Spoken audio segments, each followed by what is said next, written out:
কাছেই আছি, চট করে ঢুকে গেলে কি করবেন? কট করে ধরে ফেলবেন।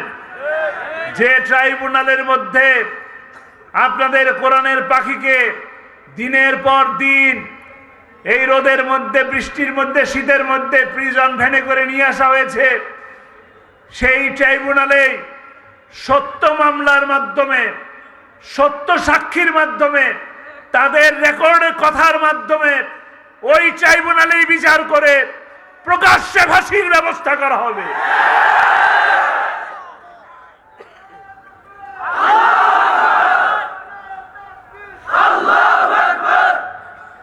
আমরা কোরআনের পাখিকে গ্রেপ্তার করার পরে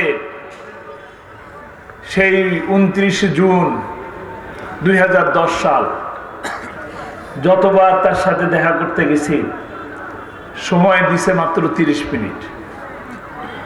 আমরা এখান থেকে, ঢাকা থেকে 7:30টার দিকে গাড়ি নিয়ে রওনা হতাম কাশিমপুর।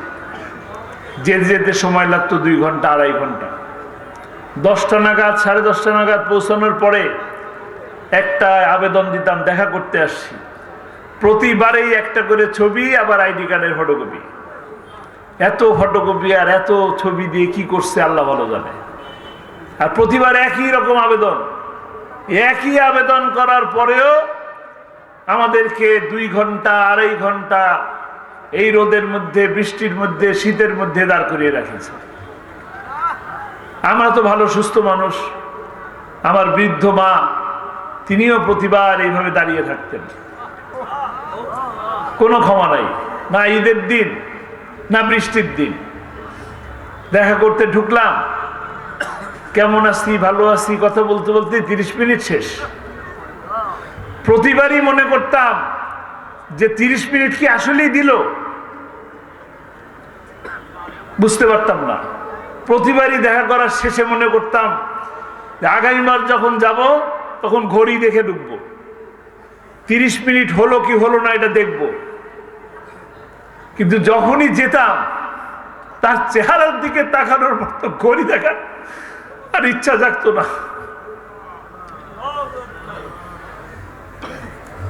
এইভাবে 13টি বছর বন্দী করে রাখা হয়েছে, শুধুমাত্র কোরআনের কথা বলার কারণে, কোরআনের দাওয়াত দেওয়ার কারণে 13টি বছর তাকে এই অন্ধকার কারাগারের মধ্যে বন্দী করে রাখা হয়েছে।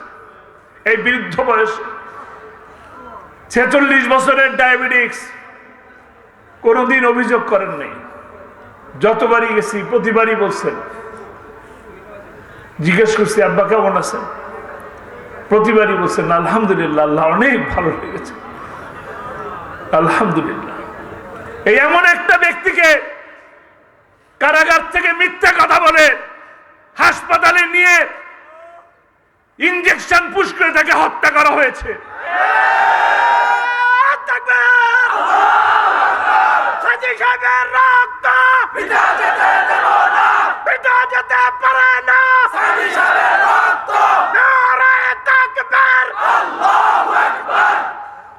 অপরাধ অপরাধ শুধু কোরআনের দাওয়াত দেওয়া, আর কোন অপরাধ ছিল? আবরারের অপরাধ কি ছিল?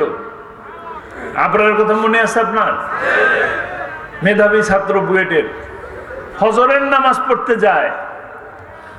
ফজরের নামাজ পড়তে যায় বলে তাকে শিবির সন্দেহ করে রুমের দরজা আটকিয়ে হাতুড়ি দিয়ে গিরায় গিরায় পিটিয়ে পিটিয়ে হত্যা করেছে। কতটা বর্বর হলে তারা এই কাজ করতে পারে? বিশ্বজিতের কথা মনে আছে আপনাদের? একটা হিন্দু ছেলে দিনে দুপুরে 35টা 36টা টেলিভিশনের ক্যামেরার সামনে রাজপথে তাকে কুপিয়ে কুপিয়ে হত্যা করা হয়েছে। সে বারবার বলতেছে, ভাই আমি শিবির না, আমি শিবির না। শিবির তো দূরের কথা, আমি তো মুসলমানই না। অপরাধ কি ছিল? খোঁচা খোঁচা দাড়ি ছিল। দাড়ি রাখা অপরাধ? এই মুসলমানের দেশে দাঁড়িয়ে রাখা কি অপরাধ? এই মুসলমানের দেশে নামাজ পড়া কি অপরাধ? ওই নাস্তিকদের বিচার এই দেশে হবে, হতেই হবে। তারা মনে করে কি নাস্তিকদের দেশ? এটা শাহজালালের দেশ, এটা শাহপরানের দেশ, এটা শাহ মখদুমের দেশ, এটা আলেম ওলামাদের দেশ। নাস্তিকদের স্থান হবে না। আল্লামা সাঈদী বলছিলেন না, এমন সময় আসবে ইন্দুরের গর্ত খুঁজে পাবা না। সত্যি হয়েছে কিনা? একদম প্রতিটা অক্ষরে অক্ষরে সত্যি হয়েছে। এখন তো খুঁজেই পাওয়া যায় না। কে জানি বলেছিল খেলা হবে, খেলা তো শুরুই হয় নাই। খেলা শুরু হওয়ার আগেই মাঠ ছেড়ে পালায় গেছে। মুশরিকদের মনের মধ্যে ভয় থাকে। আমরা যখন 5জন 7জন মিলে ঘরের মধ্যে মিটিং করলাম, কোরআনের আলোচনা করলাম, 2টা বই নিয়ে বললো কি জিহাদির বই, জঙ্গি। আমরা কি দৌড় দিছি? আমরা কেউ দৌড় দিলাম? কিন্তু তারা গাড়ির থেকে নেমে দৌড় দিয়ে প্লেনে উঠে গেছে।